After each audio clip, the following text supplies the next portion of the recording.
Okay, mga kapatid, sa mga nakikinig po sa online, magandang gabi po sa inyong lahat. Maayong gabi sa inyong tanan, mga kapatid. Now, we're discussing about the Numbers chapter 12. And this is about the rebellion of Miriam. Yun ang sabi ng Bible, rebellion eh. And we're just gonna, my intention mga kapatid today is to highlight mga kapatid without getting into much of the details. Pero gusto kong magsimula tayo from the very beginning of how this all started. Although Moses was the most humble person, sinasabi ng Bible, he was the most humble person. Do not forget that the writer of this book was actually Moses. You see, if you read I'm not challenging Moses, of course. But if you read the history of the Philippines, and you read yung sinulat by Emilio Aguinaldo, yeah? Now, if you read the history book wrote by Emilio Aguinaldo, sa book niya, sa mga tao si Andres Bonifacio. Bakit? Siya ang writer eh. Of course. He is the writer. He has the call. Everything that he will say is going to be in his favor. He's not gonna say, mabuting tao si Andres Bonifacio. Obviously, he killed Andres Bonifacio, and in his book, he will say he's a bad person. He was killed because because he was like this, that. But if you read the people from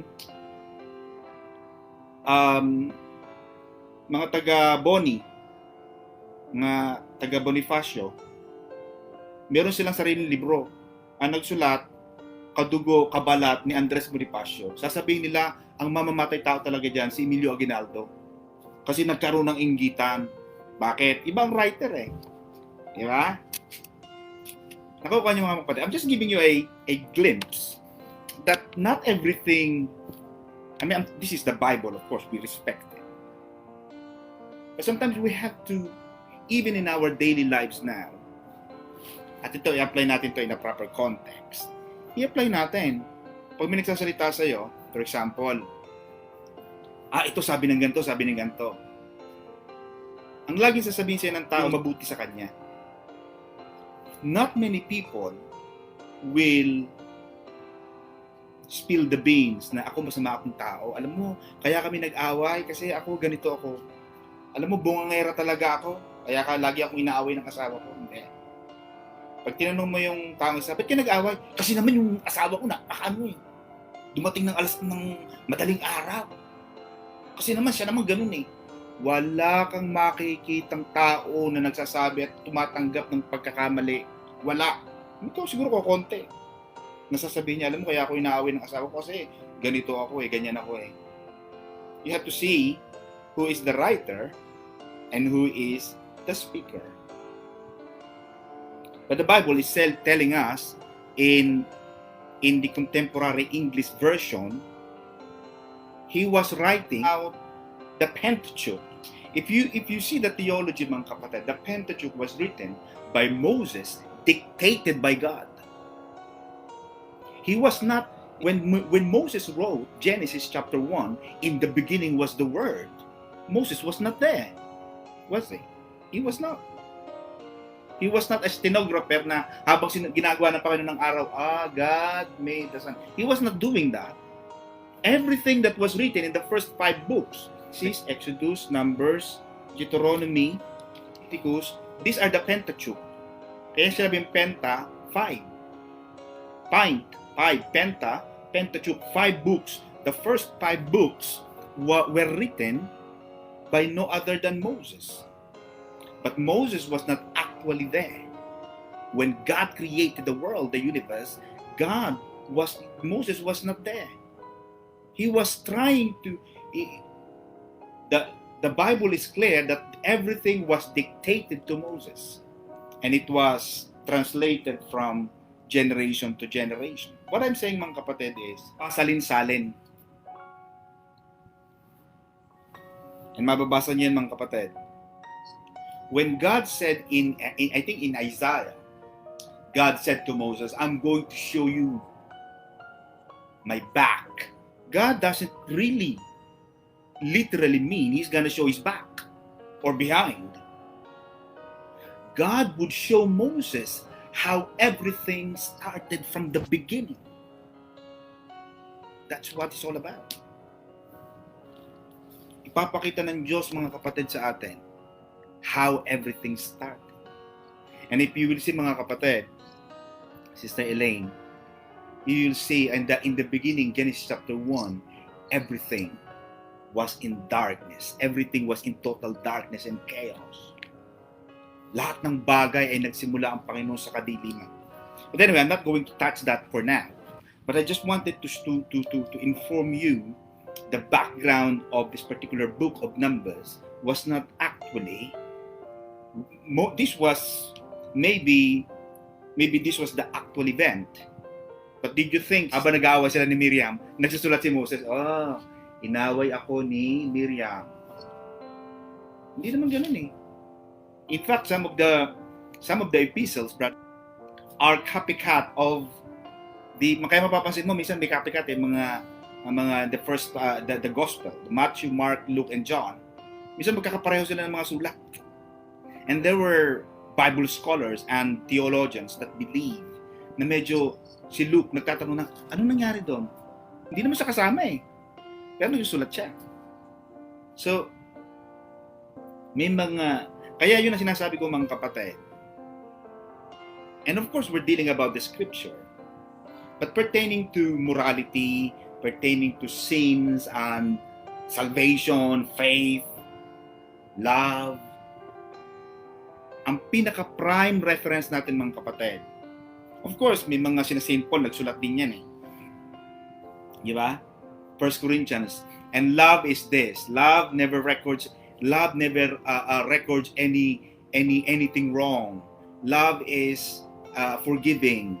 Love is like this, like that, like that. Pero tatandaan mo, mga kapatid, na itong mga disipulo na ito, they were also writers. What I'm saying, mga kapatid, kapag nagbabasa kayo ng Bible, always go back to the main author. Lagi mo siyang ikukumpara. Ano ba ang sinasabi ng Diyos patungkol sa ganitong klase ng kasalanan? For example, kasi sabi ng mga reliyon, makasalanan kayo. Kami lang ang pupunta sa langit. Kasi sabi ng Bible, ganito eh. Ito ang sabi, mga iglesia lamang ng Diyos ang makakarating sa langit according to Luke chapter 5 verse 6. Ang sabi ng mga ganito. Pero hindi eh. Lagi mong babalikan ano ang sabi mismo ng Diyos. Sino talaga nagsalita? Kasi pwedeng sinabi ni John o ni Peter o ni Paul na ganito ganyan, pero ano talaga ang sinabi ni Jesus o sinabi ni Moses? Kasi nung unang panahon, sisters, babalikan natin to at sa mga nanonood online. Nung unang panahon, may nagdala kay Jesus eh. Panginoong Jesus, itong taong to nahuli namin sa pangangulo niya, caught in the act. Nakikipagtalik siya kanyang asawa. Ang sabi ni Moses, di ba, Brother Jay? Ang sabi ni Moses, patayin sa pamamagitan ng pagbato. In fact, dito kay Miriam, mga kapatid, sa Numbers chapter 12 verse 13, mga kapatid, sinabi na duduruan si Miriam. Do not forget, Miriam is a prophetess. She's not just an ordinary person. She's in the line equal stature of Aaron, who is the highest priest of the Israelites. Nandun siya sa episcopal hierarchy, the highest man in the religion of the Israelite. Miriam is also a prophetess. Pero makikita mo, mga kapatid, dito in Numbers chapter 12 verse 13, di ba nagalit na si Moses? Di ba nagalit ang Panginoon kay Miriam? Ang sabi ng Panginoon, the Lord said unto Moses, if Miriam's father had but speak in her face. Kasi noong unang panahon, mga kapatid, kahit naman ngayon pag ninuruan ka sa mukha, di ba? Malaking yun. Malaking sumpa at malaking sampal sa iyong pagkatao. Yung duruan ka sa mukha, laking mo. Talagang malaking pangmamaliit yun sa pagkatao mo. Ito, masyadong brutal eh. Yung Mosaic Law, kasi noong unang panahon, makagawa ka lang ng masama, aalis agad ang Diyos. Makagawa ka lang ng mali, aalis agad ang Diyos, nagtatampo agad ang Diyos. Masyadong na madaling nagagalit ang Diyos. Pero anong sabi ni Jesus? Ito yung kahalaga ng Christmas. Babalik tayo dun sa the message of Christmas. I am now with you. Kasama niyo na ako ngayon. Ang sabi ng Panginoon, I came here to seek and save the lost. Balikan mo ang Genesis chapter 1. God started everything. God did not begin. The Genesis could have begun in a very nice, beautiful colors with the rainbows and the birds in the sky and the clouds above with the brightest morning star and everything. God could have started that. You see, sister? Pwede magsimula ang Diyos ng ganun eh. Kasi gusto kong pagandahin ng Bible eh. Ayoko magsimula ng pangit. Gusto ko agad maganda. God could have started that in the book of Genesis. In the book of Matthew, Genesis is the beginning of the Old Testament. Matthew is the beginning of the New Testament. At mapapansin natin mga kapatid na pwede magsimula ng maganda eh. Pwede hanapin ni Jesus ang pinaka-grandiosong palasyo para sa siya pinanganak. But everything started from the worst. The family of Christ was a dysfunctional family. Dysfunctional. Kung sa panahon natin ngayon, ganyan ba ang mga anak ng Diyos? Yung tatay mo, hindi mo naman talaga tatay. Yung nanay mo, hindi mo alam kung sino tatay niya. Baka kung sino-sino lang kalaguyo niya. Look it in our perspective as of now. And that's why Jesus came from a dysfunctional family. We could have put it that way, in a nice way, with our full respect and adoration with our Lord Jesus Christ. Hindi nagsimula ang Diyos sa maganda eh. Sister Alice, God could have. Pero hinanap ng Diyos ang mga masasama. Hinanap ng Diyos ang mga makasalanan na kagaya natin. Mga taong walang paraang makapunta ng langit. Sabi ni Jesus, sige, tama, sinabi ni Moses yan. Patayin yung babae niya sa pamamagitan ng pagbato. Tama, sabi ni Moses. Pero sino ba sa inyo ang hindi nagkasala? Baka naman ang iba sa inyo hindi lang nahuhuli. Kasi ito nahuli lang eh. Kaya guilty. But just because you are not being caught doesn't mean you are exempted by the punishment of the law. Kasi yung iba sa atin, may kasi ganito eh. Wow, nakikita lang. Na nahuli lang. Pero tayo, may iba sa atin, may ginagawa rin gano'n, pero patago nga lang, hindi pa nahuli. Let's be honest about this. Pero mga kapatid, itong pangyayari kay Miriam, malaking iskandalo to eh. Kaya, pag magsimula muna tayo mga kapatid, tama, rebellion against God, rebellions against delegated authority. Kasi delegated si Moses eh. Hindi naman siya nagsabi na ako. Wala naman sinabing gano'n eh. Hindi naman siya nagpresenta na siya ang mangunguna eh. Ang Diyos mismo tumawag sa kanya sa disyerto. After 40 years of hiding, in fact, he ran away. In fact, ayaw na nga niya eh. Pero pinili siya ng Diyos. Lahat tayo, may kanya-kanyang ayaw. Lahat tayo may ayaw, may gusto. Lahat tayo may mga paborito at may mga taong ayaw talaga natin. Pero sinasabi ng Bible mga kapatid, dito sa ating binabasang salita ng Panginoon, delegated authority yan eh. Whether gusto mo yung tao na yan or hindi, wala kang magagawa. Sa makapagsalita ka ba ng masama kay President Duterte? Yeah? O makapagsalita ka ng masama kay Prime Minister Boris Johnson? Ano ba ang magagawa mo? Magbabago ba ang takbo ng buhay? May darating ba sa iyong 1 pound sa bank account? May darating ba? Wala naman. Lalabas lang ang masasamang mga salita sa bibig mo na baka mamaya yung iyong ginagawa, yung iyong sinasabi o pinopost sa Facebook, baka maging mitsa ng buhay. Yung pulis, bumaril ng mag-ina, ay nakuhanan sa camera. So ngayon yung pulis nakulong, mga kapatid. Yung hepe ng pulis na yun, nagsulat sa Facebook, may sinulat na sa Facebook hepe, chief of police. Binalikan siya ngayon. Sabi ng mga tao, itong hepeng pulis na to, dapat to, sabi ng mayor ng Tarlac, tanggalin to sa trabaho. Alisin to sa bayan namin kasi ganito-ganito. Anong sinasabi ko, mga kapatid? Mag-iingat kayo sa inyong mga sinasabi. Mag-iingat. Wag ka agad, lalo na yung pagsusulat, yung magte-text ka, pwedeng gamitin sa'yo yan eh. Yung video, kaya mag-iingat ka ngayon, nakakatakot. Kaya dapat ako mag-iimbento ko ng damit na hindi nakikita. Yung talaga nakasulog na pag kahit kuhanan ka ng video, hindi ka nakikita. Tama ang sabi ni Erap eh. Sabi ni Erap ay, pag utot ko na lamang hindi nakikita ng tao. Lahat nakikita.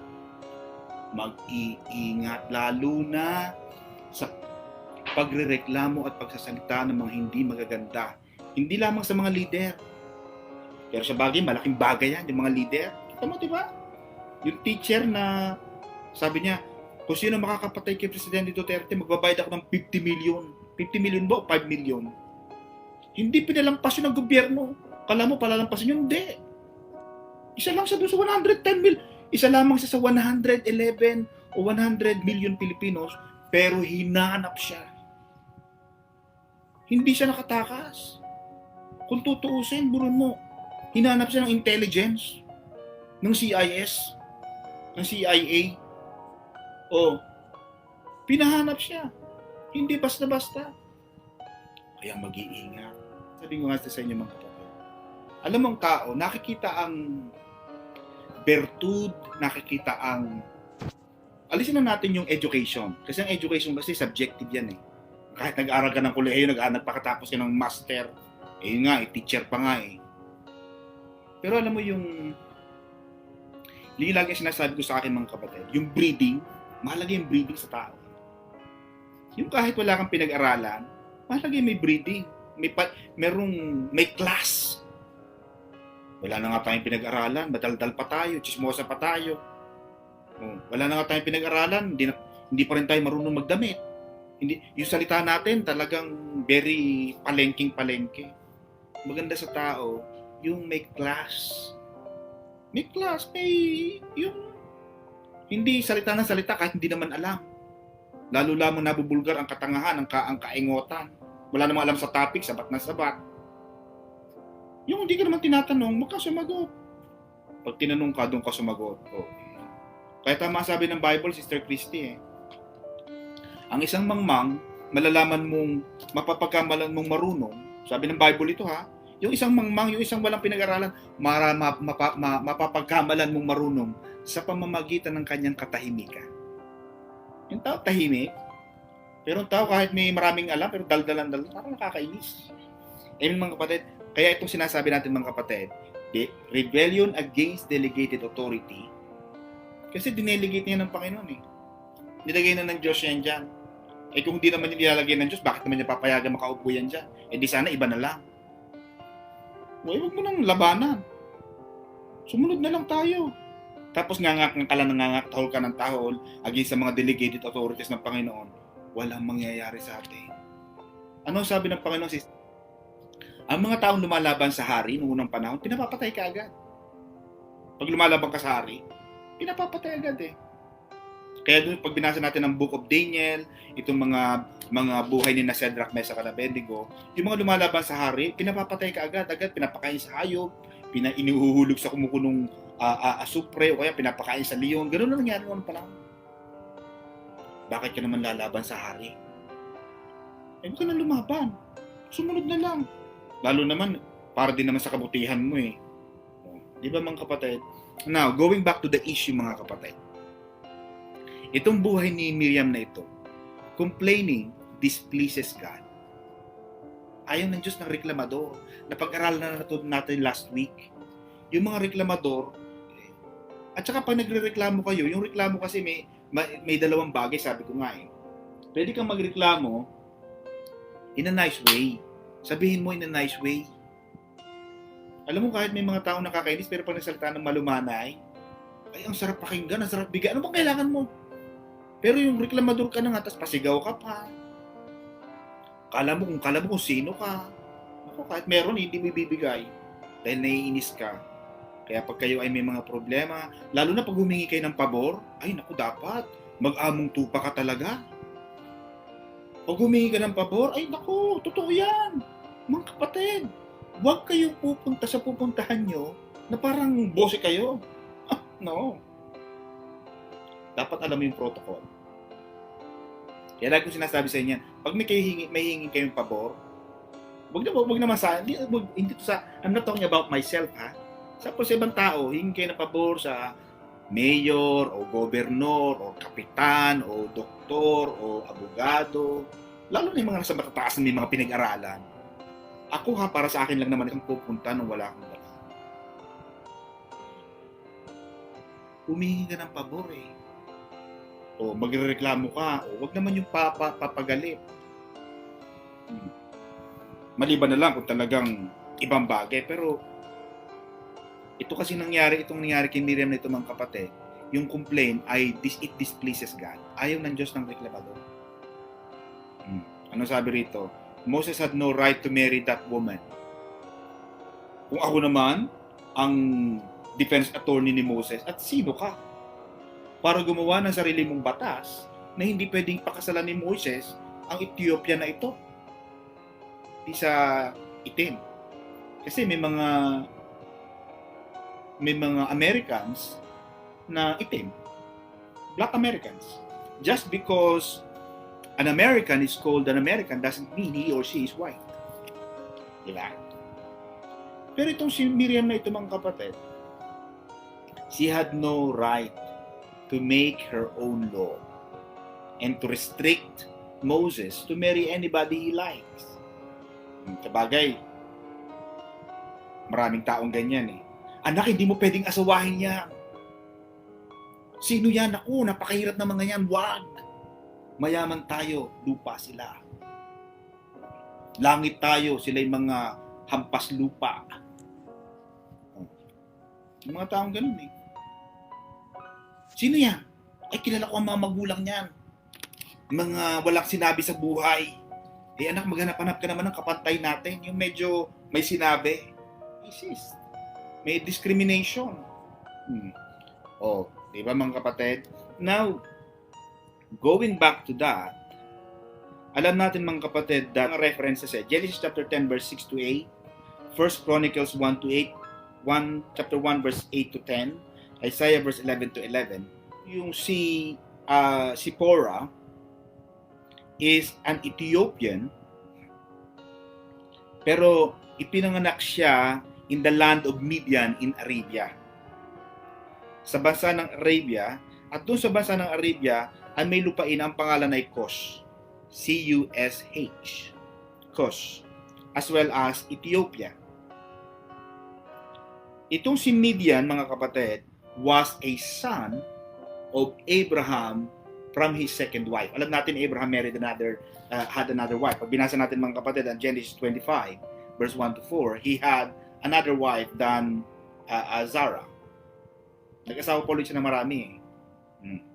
Kaya, si Sipporah, yung naging asawa ni Moses, was from the tribe, from the lineage, from the descendants of Abraham. Sipporah was considered a Cushite because she is dwelling in the land of Cush. So yun ang sinasabi ko kanina, na in the same sense, pwede kasing Pilipino pero na-naturalize as British. Kaya ako, or si Sister Erlinda, at ang iba sa inyo mga kapatid, ang tawag sa inyo, British citizen. But originally, Pilipino ka eh. So ganoon din si Sipporah. Originally, she was from the land of Cush, but because she lived in Ethiopia, ang tawag sa kanya, Ethiopian na. Parang na-naturalize siya. Amen, mga kapatid. But mga kapatid, let's go back because ito nangyari sa buhay ni Miriam, mga kapatid, ay masyadong controversial. Actually, ito nangyari kay Miriam at saka kay Aaron at saka kay Moses. This was a jealousy. Ito ay inggit actually. Hindi to complain. And I will say why. The cause of jealousy ni Miriam at ni Aaron, yung complaint nila talaga, ang root cause no ang siselos. Yung inggit. Bakit? Ayaw lang nilang ma-expose yung sarili nila na nagseselo sila sa mas nakababata nilang kapatid na si Moses. Kasi Moses was a younger brother of Aaron and Miriam. Miriam is the elder sister. Amen, mga kapatid? And Miriam's sister Cecil was a prophetess. So she enjoys that kind of high rank. Isa akong prophet ng Diyos. Mataas ang aking katungkulan. Now, what happened was, in Exodus 15 verse 20 to 21, si Miriam ay kapatid ng mga pinakamatataas na tao sa buong Israel. Moses as the leader, o tawagin na nating presidente or prime minister, and then Aaron, the chief high priest, pinakamataas na lingkod ng Diyos. And then Miriam is a prophetess. So laging mataas ang tingin niya sa sarili niya. But this caused rebellion. Alam mo yung minsan, kahit si Lucifer Lucifer was not bad, actually, at the beginning. Anong nangyari sa kanya? Nagkaroon lang siya ng rebellion, actually. Gusto lang niyang maging kasintaas na ng Diyos. Kaya nung unang panahon, talagang umaawit si Lucifer. Pangalan niya Lucifer.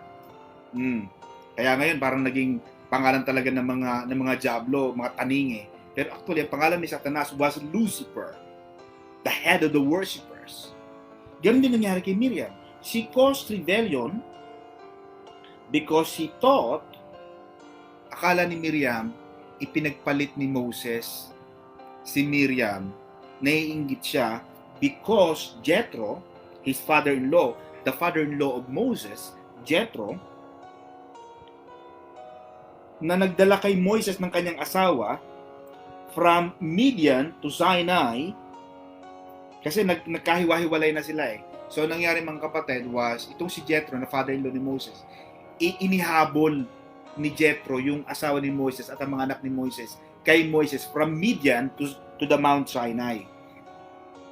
Ito namang si Moses mga kapatid, ang ginawa niya, binigyan niya ng malaking pabor si Jethro at ang mga brother-in-law ni Moses nang parang higit pa sa mga natatamasa ni Miriam at ni Aaron. Kasi binigyan ng magandang lugar, mga place, mga tatayuan ng temple, ng mga tent nila sa mas magagandang prime location. Nainggit ngayon itong si Miriam. At yun ay hindi nagustuhan ni Miriam. At ito namang si Aaron ay nakinig sa reklamo ni Miriam. Uy, bakit siya? Diba, mga ano yan, bakit parang mas maganda pa ang lugar nila sa atin? Bakit parang sila nasa Chelsea, Knightsbridge, and Kensington? Tayo, nandito lang tayo sa Kilburn. Kill na, burn pa. Diba? Parang gano'n na nangyari eh. Nagkaroon ng inggitan, bakit ang ganda ng bahay nila? Sila may swimming pool, may helicopter, tayo, ito lang. Blit ang bahay natin. Nainggit, nawala yung satisfaction. Diba? Kaya nagkaroon mga kapatid ng pagre-rebelde. Pero akin mga kapatid, yun ang nangyari doon sa Numbers chapter 12. Nagselos. Kaya mahirap yung selos-selos na yan. Inggit. Kaya may inggit sa buhay. Iwasan yung mga inggit na yan. Alisin na yan sa 2020. Mga inggit-inggit na kung kaya niya, kaya ko rin. Mahirap yung ganyang prinsipyo sa buhay na kung kaya niyang bilhin, bibilhin ko rin. Huwag kang makipag-compete sa iba. Kasi ano yan mahirap yan. Pag yung nakikipag-kompetensya ka sa ibang tao, hindi ka relax. Lagi kang balais, lagi kang uneasy, parang wala kang kapayapaan. Bakit? Nakikipagkumpetensya ka. Kung kapitbahay ko, Uy, mami, yung kapitbahay natin dito, nagpagawa ng 10th floor. Anong gagawin mo? Anak, tawagan mo si architect, magpapagawa ko ng 10th floor. Mami, bumili sila ng bagong kotse. Anong gagawin mo? O, bibili na tayo ng bagong kotse. Anong kotse nila? Mami, brand new. Mercedes. Anak, sige. Tawagan mo ang BMW, bibili tayo ng brand new 2021. Masyadong uneasy. Selos. Mawawala ang Diyos. Magagalit ang Diyos. Bakit? Balais. Kaya maraming tao, baon sa utang. Hindi naman kailangan ng malaking bahay. Ay, attorney, pag pumunta kayo ng ganitong lugar, meron kami doon, 5 rooms sa Tagaytay, overlooking ng Taal Volcano. Habang lumulubog ang araw, habang sumasabog ang bulkan, makikita mo. Ilan bang anak mo? Wala po. Kami dalawa lang mag-isa. Ay, bakit ka nagpagawa ng 5 kwarto? Wala lang. Simply because I can. Yun lang? Nagpagawa ka ng 5 kwarto? Oo. Kasi gusto makita ng mga kapitbahay ko kasi sila, lahat ng mga bahay sa street namin, tagli 5 room. Kaya dapat 5 room din ang ipapagawa ko. Hindi ako papayag na 5 sila, ako, 1 lang. Hello? They're talking to me. Mahirap eh. Kaya baon sa utang. Utang ng utang. Tayo si Brother Johnny ng Londoners Association. Dati, Londoners. Maraming utang kasi ang daming ipinapagawa. Eh, hindi naman natin kailangan ng malaking bahay. Ilan ba ang anak mo? 2 lang. O, isa tama ng 3. 3 rooms at saka 1 lounge. Huwag ka na magpagawa ng 12 kwarto para sa mga unexpected guests. Para saan? Ang laki ng babayaran mong amilyar. Tapos wala ka naman doon sa Pilipinas. Nandito, nasa abroad ka. Uuwi ka 20 years from now. Di pagdating mo sa bahay mo after 10, 15, 20 years, puro anay na yung bahay mo. Wala na ang kayabangan. Mahirap. Mahirap ang nagseselos. Maging kontento na lamang tayo mga kapatid. Kung anong meron sa atin, yun na lamang. Yan sa kanina. Daddy, I need this. Kinukuha niya yung tape. Sabi ko, Chelsea, remove that word from your vocabulary. You don't need that. You just want it. Okay, I want it. Bakit? Mahalaga kasi yung need at saka want. Ano ba talaga? Kailangan mo ba talaga ng malaking kwarto, Christy, ng 25 kwarto? O gusto mo lang talaga? Kasi kung gusto mo lang, pwede, gusto. Pero hindi mo kailangan. Iba yung need, iba yung want. Alam mo, pagka nagkaroon ka ng proper understanding of the words, mag-iiba ang pananaw mo sa buhay. Magkakaroon ka ng satisfaction. Bakit ka bibili ng kotse? Kasi gusto ko lang makapunta from A to B. O kailangan ba ng brand new BMW 2021 model? Or pwede ka naman siguro mag-Uber na lang. Or sasakyan na kaya mo lang bilhin na hindi mo kailangan isang lang langit at lupa para lang mabayaran mo. Para lang makita ng mga tao, ay, buti pa si ganito, maganda ang kanyang kotse. Siguro, yaman-yaman na niya. Bakit? Nagpapakita ka lamang na mayaman ka at ang susunod dyan, mga kapatid, puro mga mangungutang. Tama ang kasabihan sister. Maganda pa raw yung bag na ang presyo ay 30 pounds na ang laman ng bag ay 300 pounds. Kaysa naman ang bag mo nga ay 300 pounds or 1,000 pounds na wala namang laman. Ang laman is skyflakes, itlog na pula at kanin. Kasi minsan may ganun yabang ko lang, kailangan may pakita ko sa lahat ng tao mayabang ako. Mahirap yung mayabang. Simple lang mga kapatid. Pag naka-adika kayo ng konti, sister, po sa Facebook yung ipagawa mong bahay. Wag. Malalaman lang ng mga tao kung nasaan ka. Malalaman ng mga tao na mayamang ka at yung mga, maging satisfied na lamang tayo sa ating buhay. Kumakain ka at sige, kailangan ba natin? Kailangan ba talaga? Sige, bilhin. Pag hindi kailangan, wag. Ganun lang, mga kapatid. Magkaroon kayo ng satisfaction. Then, mga kapatid, in verse 2, the Lord heard their complaints. Yan ang nangyari dun eh. Pag nagreklamo ka na sa mga taong mga itinayo ng Diyos, pastor na yan, wala naman yung pinag-aralan. Yung pastor na yan, hindi naman marunong mag-English. Yung pastor na yan, ganto-ganto yan, makasalanan yan. Bakit? Lahat ba ng dapat magturo, dapat ba walang kasalanan? Pag ginawa natin yan, walang pwedeng tumayo. Di ba? May pastor nila namatay, nag-advertisement, nagkaroon sila ng advertising sa dyaryo. Sabi nila, we would like a pastor na ganito, ganyan. Dapat kilala sa lipunan, may mataas na may pinag-aralan, may PhD, may doctorate, may masteral. Dapat may work experience. Dapat ganito, may magandang, may ganito, may ganyan, walang criminal record. Apply. Walang makapag-apply eh. May isang sumagot. Sabi, I'm so sorry. Sabi ng sulat, Sister Alice, as much as I wanted to take the job, I have a high degree, high education. I studied from this university. I studied from that university. I finished this, I finished that. However, sabi niya, yung ibang qualification nyo, hindi ko na maabot. Bakit? Mamamatay tao ako. Meron akong record. Ako ay mastermind ng pagpatay ng mga tao. Ako ay masamang tao, blah, blah, blah, blah. Ano yung sabi niya? Kind regards, Saint Paul. Diba? Si Saint Paul pala yun.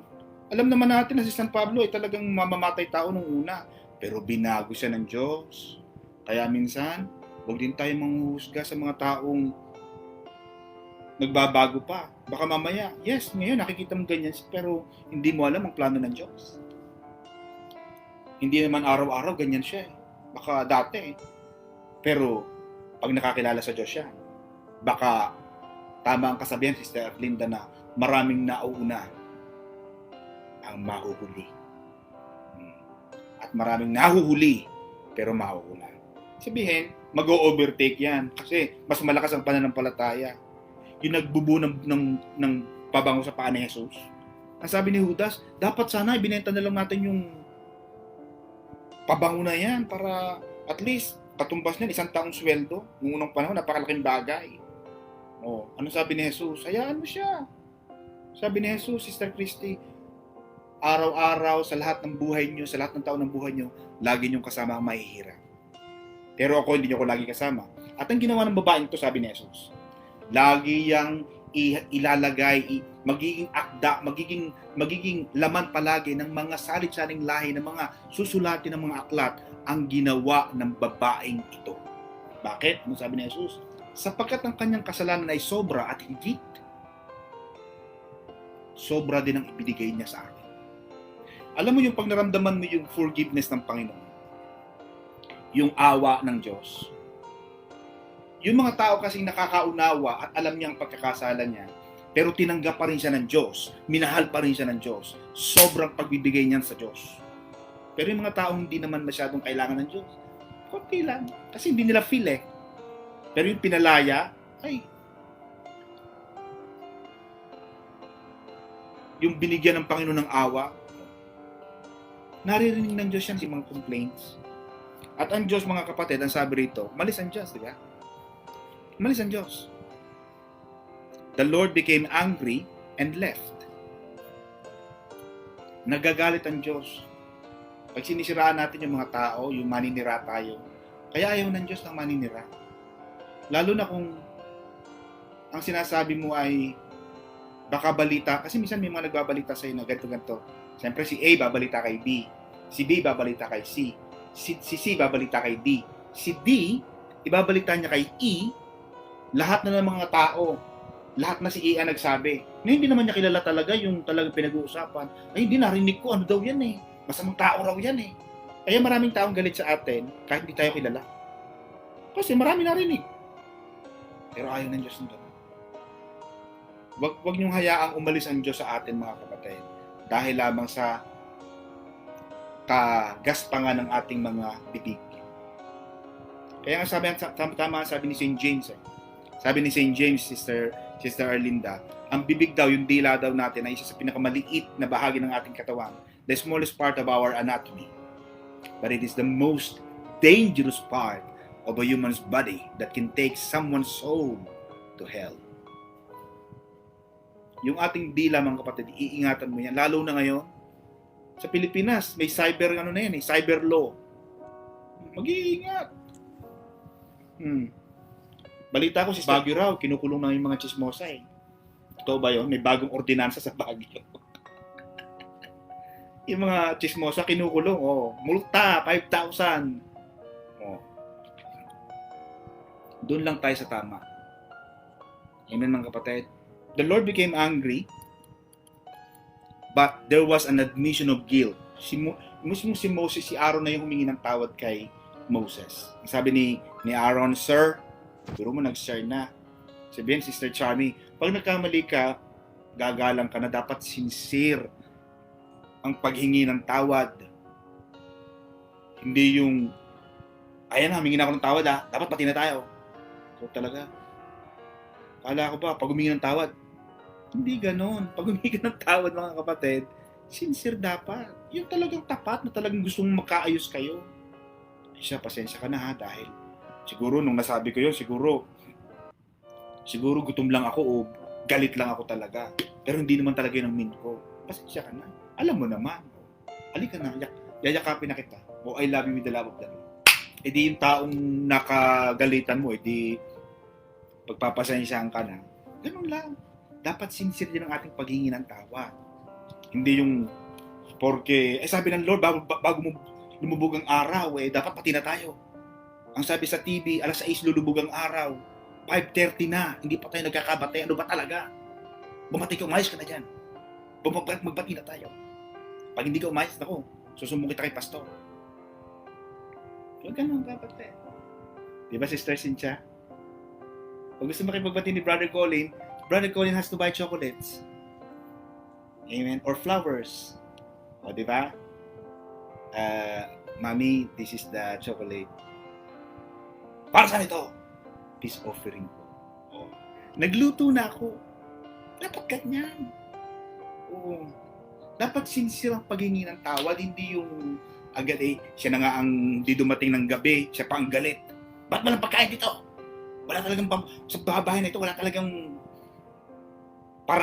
ayaw ko na talagang umuwi. Walang dahilan para umuwi pa ako, lagi walang pagkain. Samantalang ikaw na nga ang late dumating, hindi ka na nag-text. Pero ang ginagawa ng iba, sila na ang mali, sila pa nagagalit-galitan. Bato-bato sa langit, huwag magagalit. Dahil yun ang totoo, mga kapatid. Now, mga kapatid, kung kayo ang mali, humingi na tayo ng tawad. Alam mo, sweetheart, sorry. Hindi kita nasagot kasi lobat. Hindi kita nasagot kasi ganito, baka nasa train ako. Hindi kita nasagot kasi baka kinakausap ko ng amo. Pasensya ka na, alam mo naman. Gusto ko tang i-text pero kaya ako balagi, nasa mall. Sa mall, pag tumatawag ka, kahit tumatawag ka, hindi nag-a-appear sa kabila. Hindi nag-a-appear. Ako, Sister Maribig, magaling ako magano dyan Para bakit wala akong miss call? Sabi ni Sister, bakit wala akong miss call? Hindi ko alam, kasi ito may miss call ako No, ang ginagawa ko, Brother Johnny, ganito. Kasi dapat ebidensya yan As a lawyer, everything in law is about evidence. Ang gagawin ko, Sister Arlinda, itatawagan ko, hindi mag-a-appear sa kanya. So, hindi niya alam, nag-a-apoy siya sa galit. Bakit wala ka pa? 2 minuto na ako naghihintay. Wala ka pa. Ang gagawin ko, Sister Cecil, ganito. Ite-text ko siya. Tawag plus text. Baby, I'm calling you, but I don't know if you have received this. Pag nakita kami, hindi ka naman, itong text ko sa'yo, tinext kita, ito, 12:01 p.m. May ebidensya. Hindi siya magagalit ngayon kasi tinext ko siya. Pag tayo humingi ng pasensya, mga kapatid, maging sincere tayo. Kahit sa Panginoon, sa Diyos, Panginoon, sorry po kasi ganito. Pag napapagsabihan tayo, sample, napagsabihan ka, damali ka talaga, tanggapin mo na lang yun. Dahil yung mga taong nagkasalita sa'yo ay mahal ka noon. Amen, mga kapatid. Hindi naman para pagsabihan ka, para ipahiya ka. Kapatid, napapansin ko, palagi ka ng Biyernes Santo pag nagpupunta ng church. Parang hindi may pinta ni Florante at Laura ang iyong mukha. Laging bisungkot at para maraming pilekes. Ano ba ang nagaganap sa bahay? Pag ka nag-aaway, Alam mo, mapapag-aralan mo na rin yan eh. Mapapag-aralan mo na din yan yung buhay ng tao, mga kapatid. Kaya itong ginawa ni Aaron, mga kapatid, na paghingi ng tawad, Sir, please do not punish us. Always use thy word, please.